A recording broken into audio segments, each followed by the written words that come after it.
জয় Bhim everyone. আশা করছি সবাই খুব ভালো আছেন, আমিও বেশ ভালো আছি। ভালো থাকতে হবে, আপনাদেরকে ভালো রাখতে আমাকে ভালো থাকতে হবে। তো আজকে খুব বেশি সময় আপনাদের নেব না।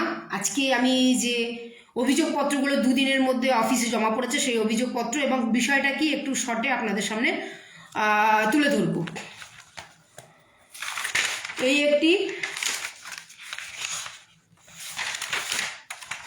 একটি দুটি অভিযোগপত্র জমা পড়েছে একই দিনে, বলতে পারেন একরকম। আরও আছে, কিন্তু সেই বিষয়গুলো তুলে ধরার মতন এখন এখানে কিছু বিষয় নেই, তাই তুলে ধরছি না। আর দুটো বিষয়ের মধ্যেই রয়েছে কিন্তু পুরুষ দ্বারা মারাত্মক অত্যাচার, মারধর, অশান্তি, হ্যারাসমেন্ট, গালিগালাজ, বদনাম, নাম খারাপ, ছবি খারাপ এবং ঠেট ইত্যাদি ইত্যাদি ইত্যাদি ইত্যাদি। সেই বিষয়ে আজকের লাইফটা আমি একটু নেব। আমি নাম ধরে বলছি আজকে। করবি একটি মেয়ে, যে কি বলবো, তার পরিচিত সম্পর্ক থেকে বেরিয়ে আসতে চেয়েছে, কারণ সেই পরিচিত সম্পর্কর ছেলেটি তাকে নানারূপ অত্যাচার, মারামারি, হ্যারাসমেন্ট, বদনাম, গালিগালাজ, পাড়ায় গিয়ে চিৎকার চেঁচামেচি করা, নাম খারাপ, নানা রূপে তার ছবি খারাপ করা, হেনস্থা, এই সমস্ত কিছু মিলিয়ে সে তিক্ত বিরক্ত। তাই সেই মেয়েটি সেই ছেলেটির কাছ থেকে বেরিয়ে আসতে চেয়েছে। আমার অফিসে যখন আসে তখন তার পুরো এই সমস্ত সাইডে মারের দাগ এবং তার কাছে মেডিকেল রিপোর্ট দুখানা, একটা প্রাইভেট মেডিকেল রিপোর্ট আর একটা সরকারি হাসপাতালের মেডিকেল রিপোর্ট। আমি আপনাদের সামনে ছেড়ে দিচ্ছি, যখন একটি মেয়ে আমার অফিসে এসে কান্নাকাটি করছে এবং তার মেডিকেল রিপোর্ট রাখছে দুখানা, এবং সে চিহ্ন দেখাচ্ছে তার শরীরে মারের দাগ, তাহলে আমার কি, এবং মারের দাগ এবং শুধু চিহ্নটা দেখাচ্ছে এবং তার সাথে আরও ইনজুরি, যেটা এন্টার ইনজুরি, সেই ইনজুরিগুলো সে আমাকে বলছে এবং কান্নাকাটি করছে, তখন কি আপনারা বলুন আমার তখন কি করণীয়? তখন কি আমি সেই ছেলেটিকে ফোন করে জিজ্ঞাসা করব, হে বাছারাম তুমি কেন ওকে মেরেছো, তুমি এইভাবে কেন ইনজুরি করেছো, হে বাছারাম তুমি ওর সামনে এসো না আর মারপিট করো না, এটা করব? নাকি আমি সেই মহিলাটির বা সেই বোনটির, সেই মেয়েটির আমি হাত ধরবো আর বলবো চলো শাসন প্রশাসনের সামনে যাব, শাসন প্রশাসনের সামনে বিষয়টা তুলে ধরবো? আমার কি করার ছিল সেদিন? আমি যখন জানতে পারছি মেয়েটি মার খেয়েছে এবং তার মেডিকেল রিপোর্ট বলছে এবং তার শরীরে চিহ্ন দেখা গেছে মারের, আমি কি সেই ছেলেটিকে ফোন করে জিজ্ঞাসা করতাম, মাখন লাগাতাম, মলম লাগাতাম, ঘটনার সত্যতা যাচাই করতাম, নাকি মেয়েটির হাতে হাত ধরে মেয়েটির কাঁধে হাত দিয়ে প্রশাসনের সামনে মেয়েটিকে দাঁড় করাতাম? আপনারা প্লিজ কমেন্টের মাধ্যমে জানাবেন। কিন্তু আমার সেই মতো অবস্থায় দাঁড়িয়ে আমার মনে হয়েছে মেয়েটিকে শাসন প্রশাসনের সামনে দাঁড় করাতে হবে এবং নানারূপ থ্রেটিং মেয়েটাকে দেওয়া হয়েছে, দেখে নেওয়া থ্রেটিং, ভয় দেখানো, অশ্রাব্য তার পরিবার সম্পর্কে কথা বলা। তার পরবর্তী সময় মেয়েটিকে আমি নিয়ে যাই আমাদের রিসরা থানা এবং যথোপযুক্ত ছেলেটির উপরে কেস হয়। শুধু মারের ঘটনা, ওখানে কোনো স্টোরি বানানো হয়নি, কোনো স্টোরি তৈরি করা হয়নি। মেয়েটা নিজের হাতে তার অভিযোগ লেখে এবং অভিযোগ লিখে জমা দেয় এবং যথারীতি কেস হয়, এফআইআর হয়। পরবর্তী সময়ে মেয়েটির সাথে, বা মেয়েটিও বলবো, সেই ছেলেটির সাথে দেখা করে। এর মাঝখানেও ঘটে গেছে অনেক কিছু। ছেলেটি তাকে রাস্তায় ধরে ভিডিও করেছে, চিৎকার চেঁচামেচি করেছে, লোকের মধ্যে অপমান করেছে, সেখানে আমাকে ফোন করেছে, আমি দৌড়ে গেছি, আবার তাকে থানায় নিয়ে গেছি। তারপরে যাই হোক একটা জায়গায় এসছে সেই বিষয়টা, তখন থেকে ছেলেটি আর তাকে বিরক্ত করেনি। তার পরবর্তী সময় একদিন আমার কাছে, অনেকটা সময় পরে আমার কাছে আসে বিষয়টা যে সেই ছেলেটি নাকি শ্রীরামপুর কোর্টের ওখানে মেয়েটির সাথে দেখা করে, কথাকথন হয় দুজনের মধ্যে। আমি শুনে আমি রেগে যাই যে যার উপরে তুমি কেস করেছো তার সাথে কেন তুমি দেখা করেছো? সে যদি ছেলেটা দেখা করবারই এত ইচ্ছে ছিল, সে কেস আয়ের সামনে আসবে, সেই থানায় আসবে, তার যদি কোনো বক্তব্য থাকে সে রাখবে। ইনজুরিটা সেদিন কিন্তু অনেক ছিল, বারবার বলছে এই জায়গা দিয়ে পুরো কালো পড়ে গিয়েছিল, মেয়েটিকে এমনভাবে মারা হয়েছিল। তো আমি তখন মেয়েটিকে বকা দিই যে তুমি কেন সেই ছেলেটির সাথে দেখা করবে যাকে তুমি অভিযুক্তর খাতা দাঁড় করিয়েছো, যে জামিন নিয়েছে, যে তুমি চিৎকার করে বলেছো আমার সাথে দিদি অত্যাচার হয়েছে, আমাকে বাঁচান। তো যাই হোক, সেখান থেকে আমি মেয়েটির উপর একটু অক্ষুণ্ণ হই। আমি তো আবার দু রকম রাস্তা বুঝি না, আমি একরকমই রাস্তা বুঝি, একটাই ওয়ে বুঝি। যদি কারোর উপরে কেস করি তার সাথে কোনো হাত মেলাবো না, আর যদি হাত মেলাবার পর্যায়ে থাকে তাহলে কেস করবো না, আমি এই ওয়েটা বুঝি। তো সেইখানে দাঁড়িয়ে মেয়েটি আবার তার সাথে কথা বলা, দেখা করা, ছেলেটি তার বার্থডে উইশ করছে, এগুলো কিন্তু আমি কিছু জানি না, আমি জানতাম না।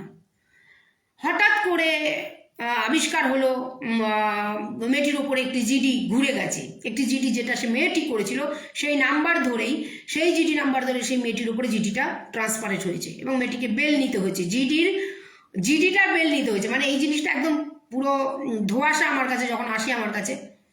তো আমি সেই মেয়েটিকে নিয়ে সেই থানায় যাই, অন্য একটি থানায়, এটা রিসা থানা নয়, অন্য থানা নিয়ে যাই। নিয়ে গেলে পরে সেখানে আমার কাছে ক্লিয়ার কিছু আসেনি। তখন মেয়েটি আমাকে সমস্ত কিছু জানায় যে দিদি আমি তোমাকে এগুলো জানাইনি, তোমার কাছে আমি ক্ষমা চাইছি, এরপরে আমার জীবনে এই ঘটনা হয়েছে, আমাকে নানার ঠেট দেওয়া হচ্ছে, আমাকে এবং বিয়ে করবে সে জানিয়েছে, হ্যান ত্যান ইত্যাদি ইত্যাদি বলে বিরাট বড় একটা কাহিনী আমার সামনে তুলে ধরলো। তো আমি তার কথাতে একটাই কথা বললাম, তুমি কেন সেই ছেলেটির সাথে দেখা করবে যার উপরে তুমি কেস করেছো, তারপরে তার সাথে বৈবাহিক বিয়ের আলোচনা হয়ে যাচ্ছে, কিসের জন্য, কি ব্যাপার, সে কি কেস ওঠাতে চাইছে না কি? তো যাই হোক, তারপরে আমাকে বললো দিদি একটু হলো তুমি ছেলেটির সাথে দেখা করো, ছেলেটিকে আমি তোমার অফিসে আনতে চাই, ছেলেটি বিয়ের কথা বলছে। আমি বললাম ছেলের কি জামিন নিয়েছে, আগে সেটা বলে হ্যাঁ জামিন নিয়েছে। আচ্ছা ঠিক আছে, ওকে জামিন নিয়েছে, তাহলে ঠিক আছে তুমি অফিসে ডাক করাও, কিন্তু কেস সম্পর্কে কিন্তু কোনো কথা আমি বলবো না, তোমাকে কেন বিয়ে করতে চাইছি, কেস চলাকালীন হ্যান ত্যান ইত্যাদি ইত্যাদি, সেই বিষয়গুলো যদি তুমি রাখতে চাও তুমি রাখতে পারো। তো আমি কালকে আপনারা লাইভটা দেখুন, যেখানটা আমি মানে কি বলবো ক্যাপশন দিয়েছি যে আমি পারলাম না দাঁড়াতে, আমি সরে দাঁড়ালাম, আমি কিছু ঠিক বুঝতে পারলাম না সঠিক, তাই আমি সরে দাঁড়ালাম। ওই লাইভটা আপনারা দেখুন। আমি আমার যে দীর্ঘ কাজের যে দীর্ঘ জীবনের অভিজ্ঞতা, আমি সেইখান থেকে আমার মনে হলো যে আমি ওদের এই বিয়ের ব্যাপারটাতে আমি কোনো ডিসকাসে ঢুকতে পারছি না, কারণ আমি শিওর নই, মানসিকতাটা আমার কাছে ক্লিয়ার নয়, ছেলেটির মানসিকতা আমার কাছে ক্লিয়ার নয়, মেয়েটিরও মানসিকতা আমার কাছে ক্লিয়ার নয়। আমি পুরো কথা বলতে বলতে যেখানে ছেলেটির ভুল দেখেছি আমি সেখানে ছেলেটিকে বকেছি, যেখানে বকেছি আটকেছি তাকে, যে এই কথাটা বলা উচিত হয়নি। মেয়েটির যেখানে ভুল দেখেছি সেখানে আমি মেয়েটিকে আটকেছি যে এই কথাটা তোমার এখানে রং হচ্ছে, বলা ঠিক হয়নি। পরবর্তী সময়ে আজকে আমার অফিসিয়ালি এটা জমা পড়েছে অভিযোগটা, যে আমি এর থেকে বেরোতে চাই, এবার তুমি দিদি যেভাবে আমাকে বলবে সেভাবে আমি চলবো, হ্যান ত্যান ইত্যাদি ইত্যাদি। এবং তার মধ্যে আপনার লাইভটা দেখুন, লাইভের মধ্যে কত প্রকারের ধমকি আছে, কত প্রকার কি আছে সমস্ত বিষয়টা আপনারা যদি ভালো করে লাইভটা শোনেন, একটু 1 ঘন্টা 47 মিনিটের লাইভ, ওটা যদি শোনেন অনেকটা ক্লিয়ার হবে। আজকে আমি করবীর বিষয়টা বেশি আলোচনা করব না। করবীর মতন যারা দুরকম সিদ্ধান্তে জীবনটাকে নিয়ে চলতে চাইছো, আমি তাদের উদ্দেশ্যে আজকে সেই বোনেদের উদ্দেশ্যে বলবো, আমি সর্বসময় আছি মহিলাদের পাশে, এটা একদম অতি বাস্তব সত্য কথা। ঠিক থাকলেও আছি, ভুল থাকলেও ঠিক করে নিয়ে মহিলাদের পাশে আছি, অবশ্যই আমি মহিলাদের পাশে আছি। কিন্তু কোনো মহিলা যদি, কোনো বোন যদি এই ধরনের পদক্ষেপে দু টাইপের ইয়াত্রা করে, আমি কিন্তু তাদের পাশে নেই। কারণ আপনি যখন আপনার ভালোবাসার মানুষটার প্রতি অভিযোগ জানিয়ে, মারাত্মক অভিযোগ, অত্যাচারের অভিযোগ জানিয়ে আপনি কেস করছেন, আপনি পুলিশের দ্বারস্থ হচ্ছেন, সেই সময় আপনার পাশে কেউ নেই, শুধুমাত্র আপনি জয়ভীম মহিলা সংস্থার কর্ণধার পূর্ণিমা তপাদারের সাহায্য নিয়ে আপনি বাঁচতে চাইছেন, সুস্থভাবে জীবনযাপন করতে চাইছেন। আমি আপনাকে উজাড় করা সুস্থ জীবন দেওয়ার জন্য মরিয়া হয়ে উঠছি, আপনাকে সুস্থ জীবন দিতে চাইছি, কিভাবে আপনি মাথা উঁচু করে সুস্থভাবে বাঁচবেন।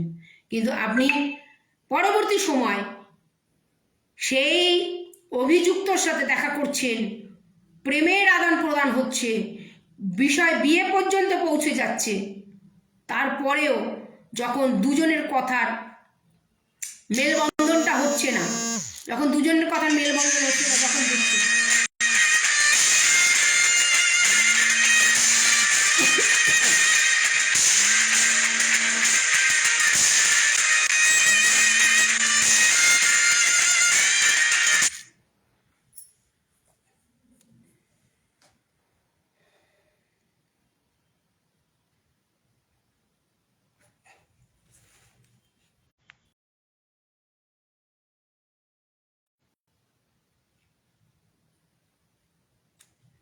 এই নাম্বারটা এখন একটুখানি কিছুক্ষণ ফোন করবেন না, আমি খুব তাড়াতাড়ি লাইভ থেকে বেরোবো, কারণ আমার অনেক কাজ আছে, আমি তাড়াতাড়ি লাইভ থেকে বেরোবো। প্লিজ এখন এই নাম্বারটা একটু কল করবেন না, একটু পরে কল করুন।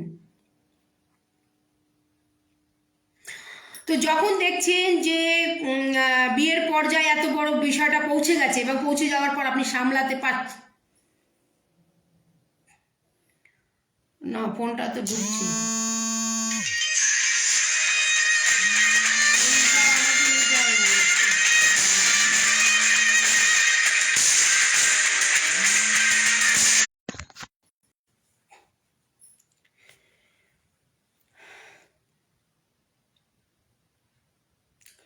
এখন কেউ ফোন করবেন না, অযথা ফোন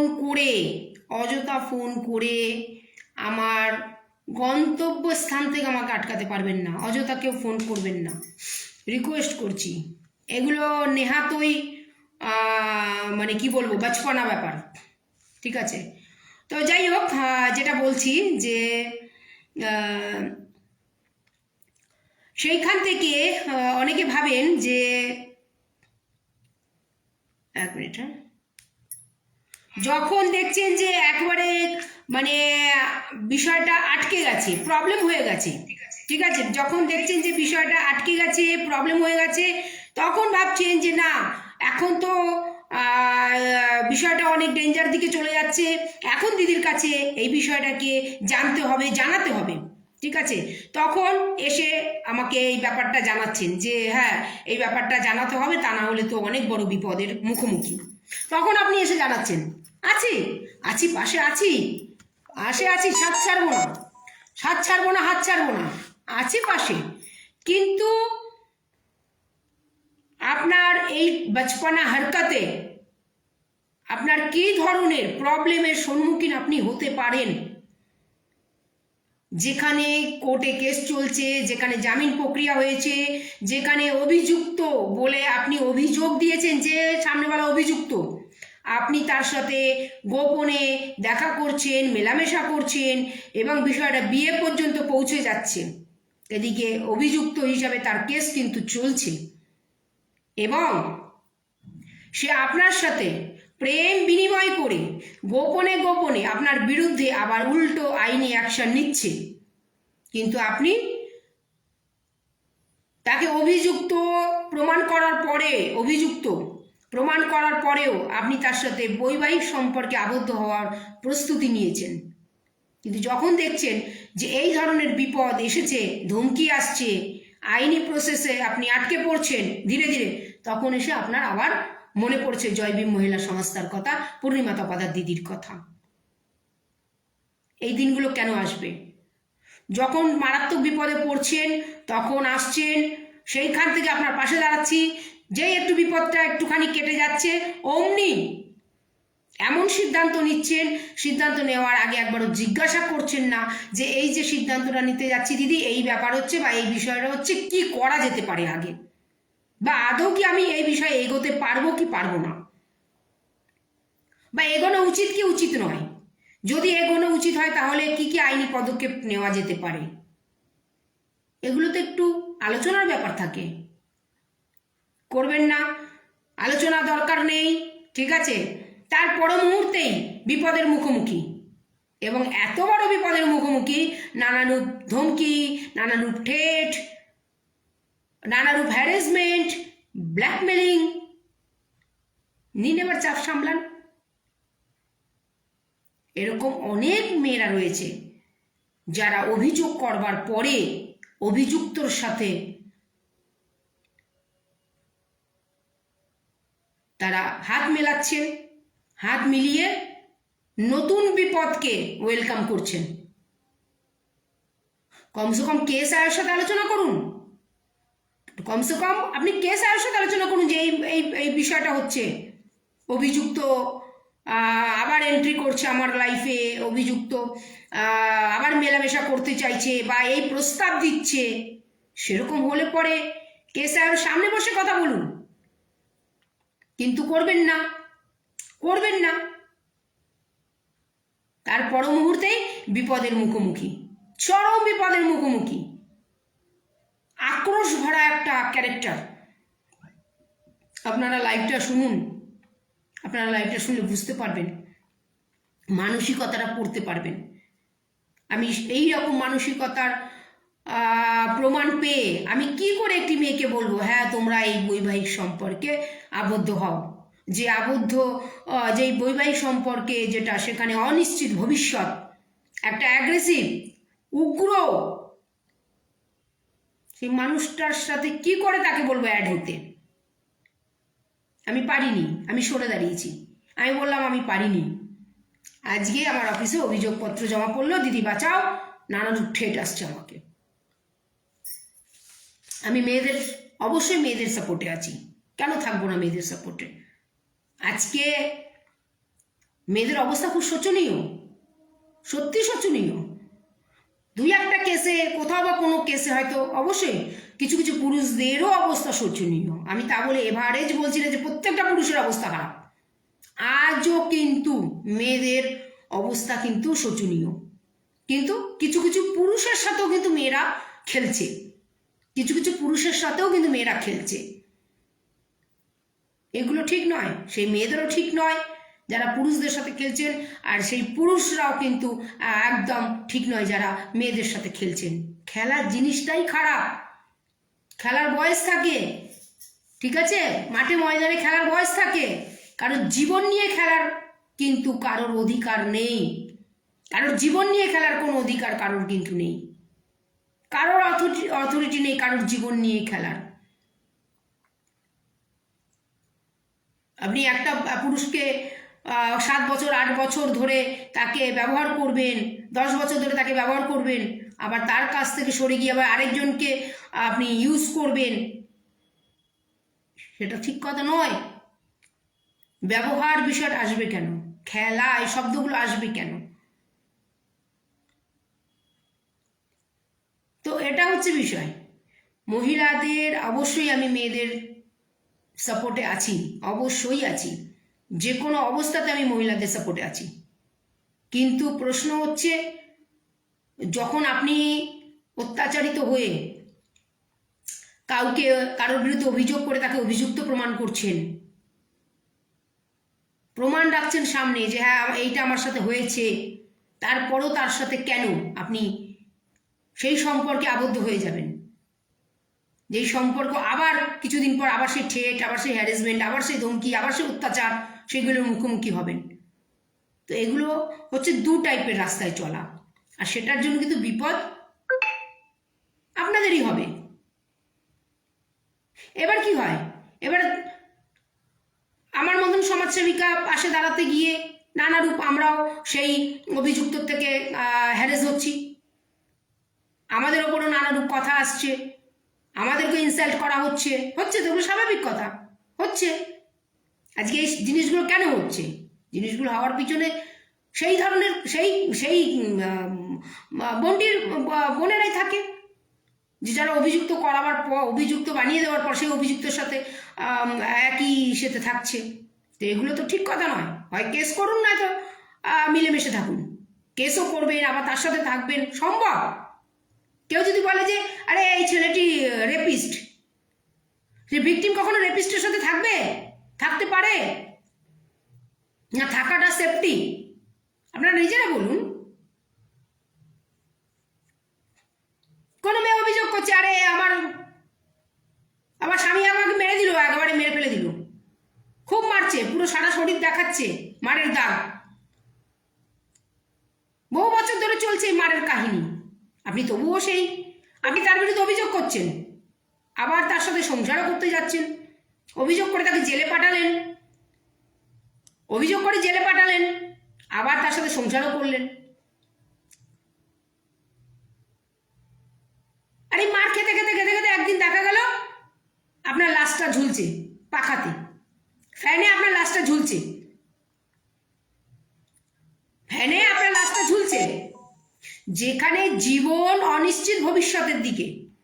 দেখুন, স্বামী স্ত্রীতে গন্ডগোল হবে স্বাভাবিক, প্রেম ভালোবাসায় গন্ডগোল হবে স্বাভাবিক, কিন্তু সেটা যদি অতিরিক্ত মাত্রায় চলে যায় আর আপনি যদি তার বিরুদ্ধে বারবার বারবার অভিযোগ করেন থানায়, আবার তার পর মুহূর্তে আপনি তার সাথে প্রেম বিনিময় করছেন, মানে ব্যাপারটা কি তাহলে?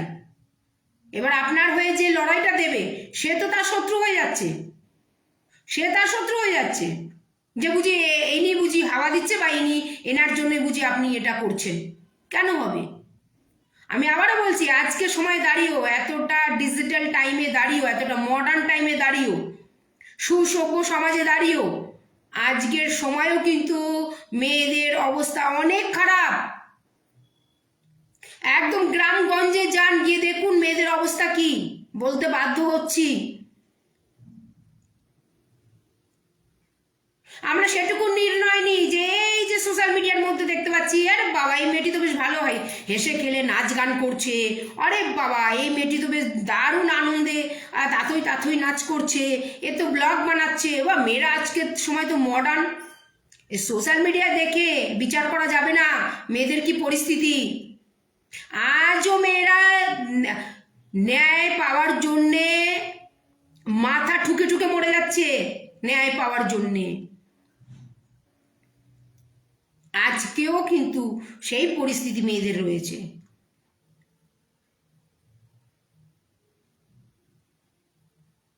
সেইখানে দাঁড়িয়ে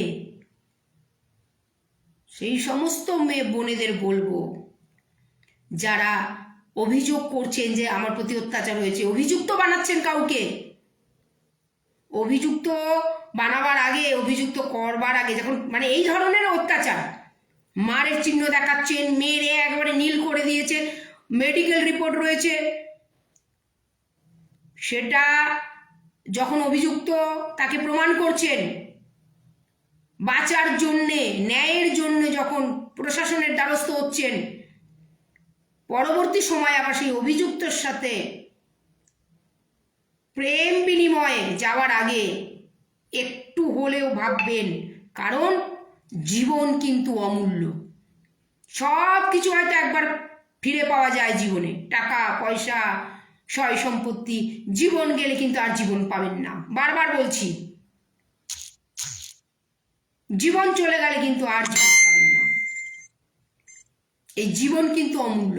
নিজেকে ভালোবাসুন, নিজেদেরকে ভালোবাসুন, বারবার বলছি নিজেকে ভালোবাসুন, নিজেদেরকে ভালোবাসুন। জীবন চলে গেলে কিন্তু আর পাবেন না। আর কারোর জন্য কিন্তু কোনো পৃথিবীতে কেউ কিছু আজ পর্যন্ত আটকে থাকেনি। এই একটা সার্কেল জীবনের, যে চলে গেছে চলে গেছে। মিউজিক্যাল চেয়ার দেখেছেন তো, যার কাছ থেকে চেয়ারটা চলে গেছে চলে গেছে, আউট মানে আউট। সেই মিউজিক্যাল চেয়ারে কিন্তু পুনরায় এসে বসতে পারিনি।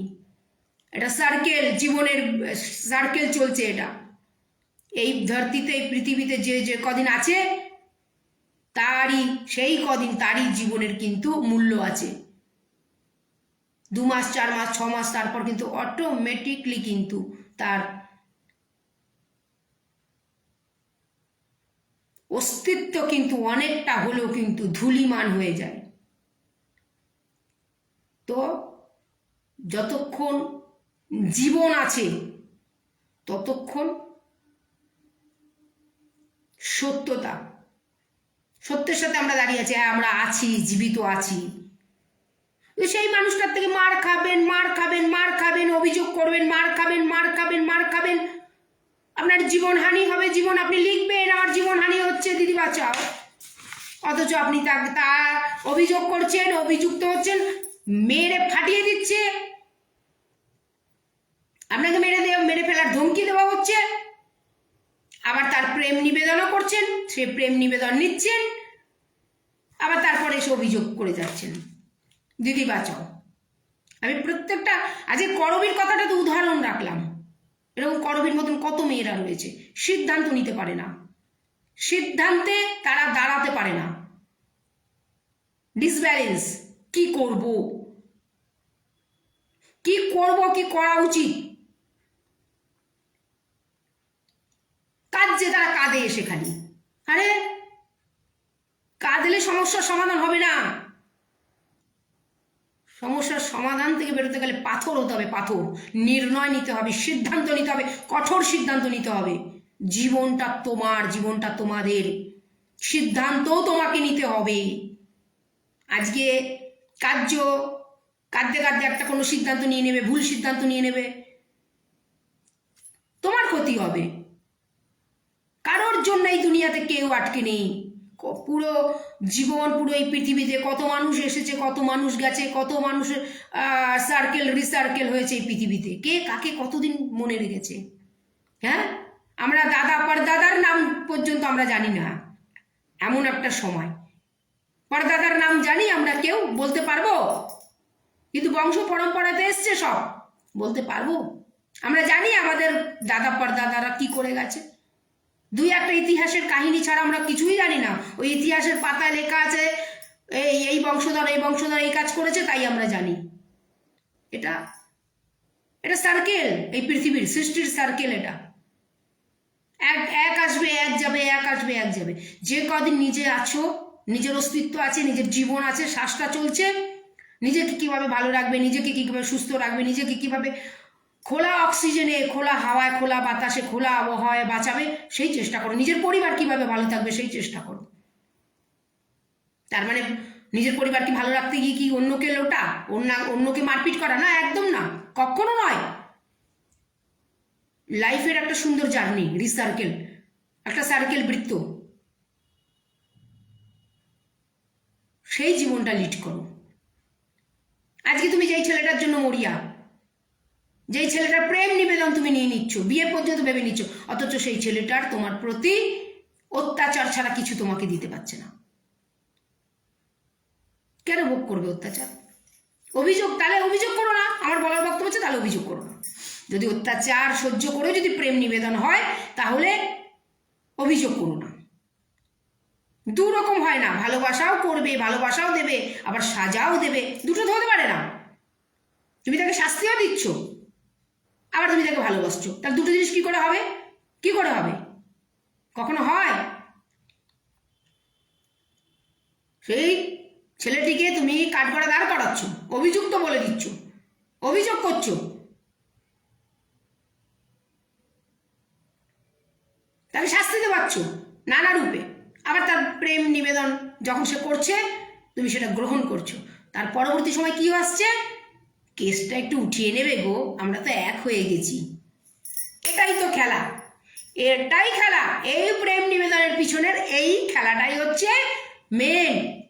কেসটা এবার ডিসমিস করতে হবে, সেটা 498 হোক, 498A হোক, বা আদার্স কোনো কেস হোক। অত্যাচারের যে কেসগুলো, ক্রাইম যে কেসগুলো, ঘুরে ফিরে কিন্তু সেটাই আসছে। কেসটা উঠিয়ে নাও না এবার, আমরা তো এক হয়ে গেছি, ব্যাস। কেসটা উঠিয়ে নিলে, কেন প্রেমে আবুডুবু খাচ্ছ, ভালোবাসায় আবুডুবু খাচ্ছ, ভাবছো সেই ছেলেটির জীবনে তুমি ছাড়া কোনো তার অস্তিত্ব নেই, যা হওয়ার হয়ে গেছে, উঠিয়ে নিচ্ছ কেস, ব্যাস। যেই কেস উঠিয়ে নিলে, আবার কিছুদিন পর যেই কেসেই যা, এইবার কেস উঠিয়ে নিয়েছি, এবার যা যা করবার কর, ব্যাস। এবার তোমার জীবনের খেলা শুরু। এগুলো বুঝতে হবে, এগুলো বুঝতে হবে মেয়েদেরকে, কোনটা নাটক, কোনটা অভিনয়, আর কোনটা সত্য বাস্তব জীবন, মেয়েদেরকে বুঝতে হবে।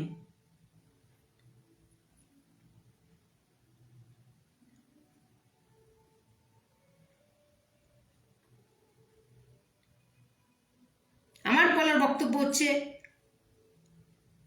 আজকে যদি এই মেয়েটি শুনতো সেই সময়, আমি যখন মানা করেছিলাম যে অভিযুক্ত করেছো যখন, কেন তার সাথে একা গোপনে দেখা করবে, সেরকম হলে কে স্যারের সামনে দেখা করো, এই শব্দটাই ছিল সেদিন। কিন্তু তারপরে কতবার তারা দেখা করেছে, মিলেছে, এই ওই যা হয় আর কি। আজকে সেই পরিণতি আবার ঘুরে এসছে। আমি অবাক। আপনারা লাইভটা শুনুন।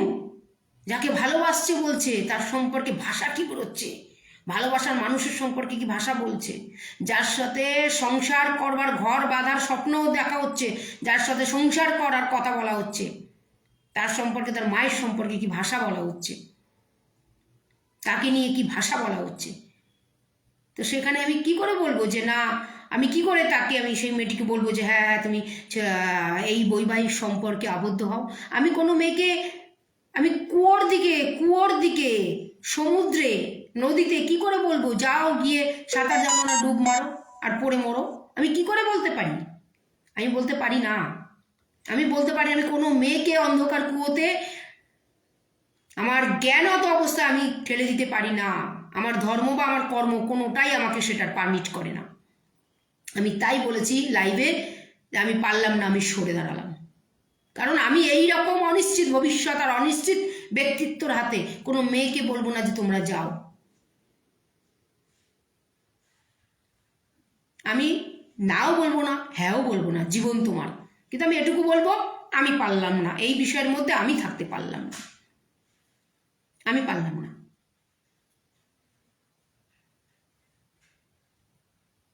জীবনটা অনেক অমূল্য, অনেক সুন্দর,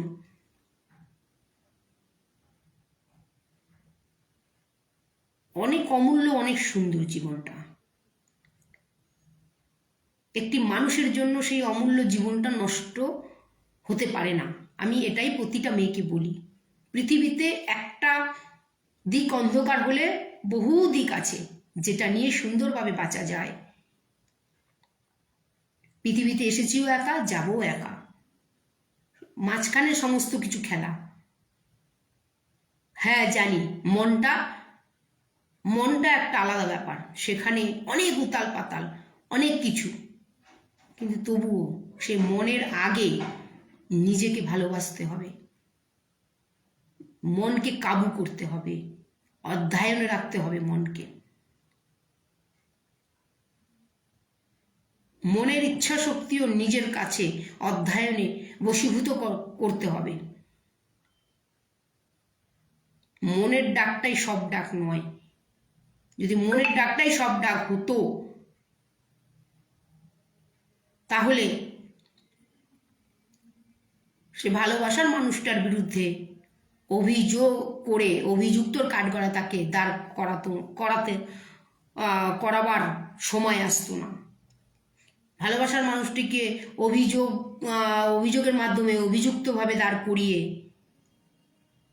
জামিন নিয়ে ঘেটে হয়ে সমস্ত কিছু হয়ে আবার তার সাথে তার প্রেম বিনিময় বা একসাথে থাকা, আবার পুনরায় সেই নির্মম অত্যাচার, এইগুলো ভালো নয়।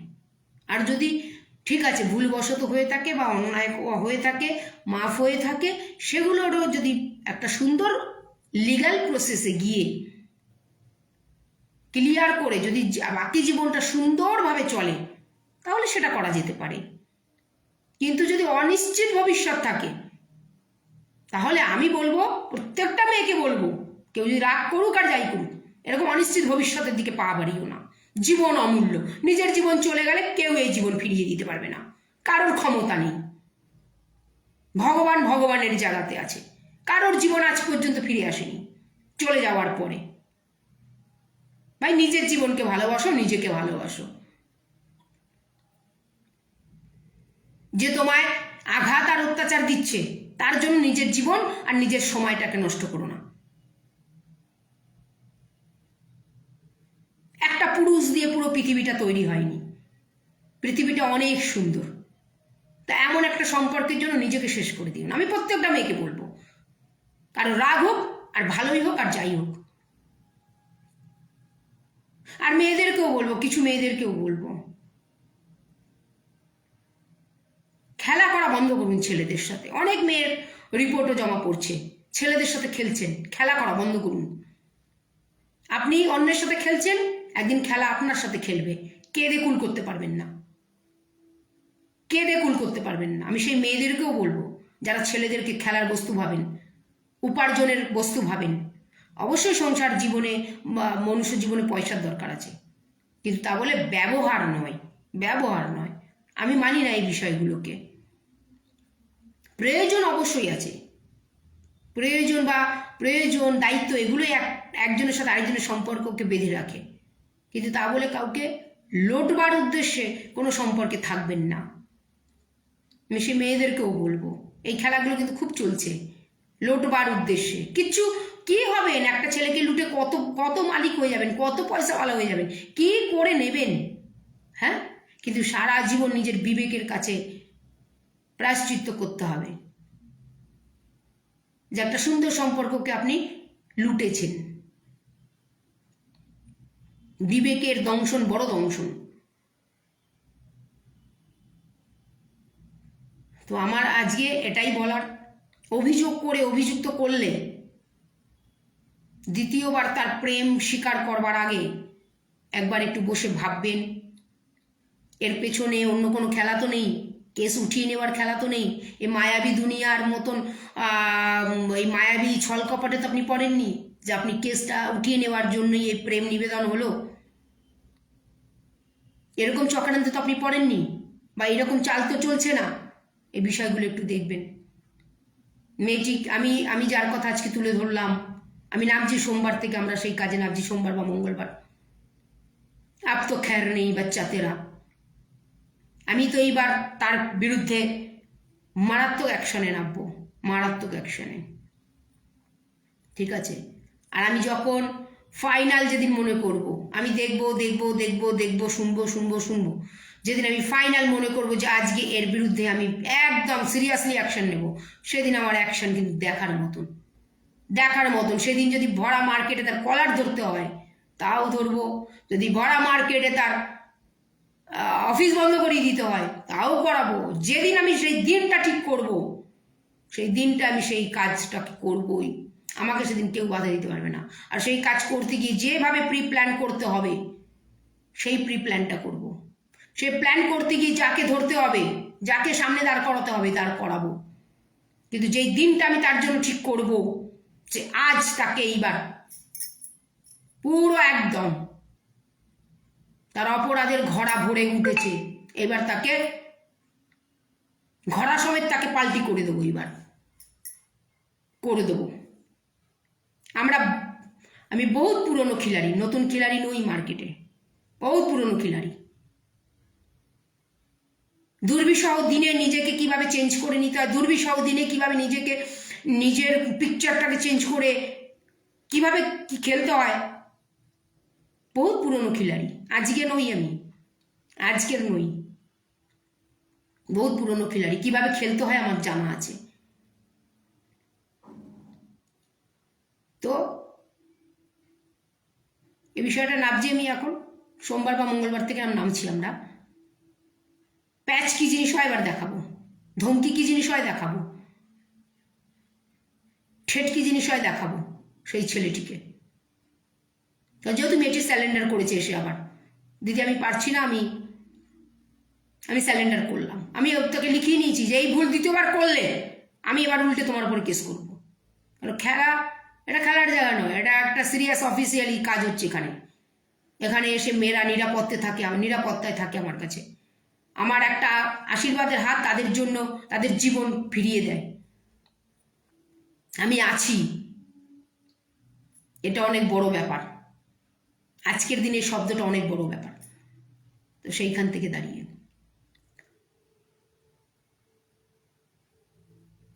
আমি যা সাথ দিয়েছি তার সাথ দিয়েছি।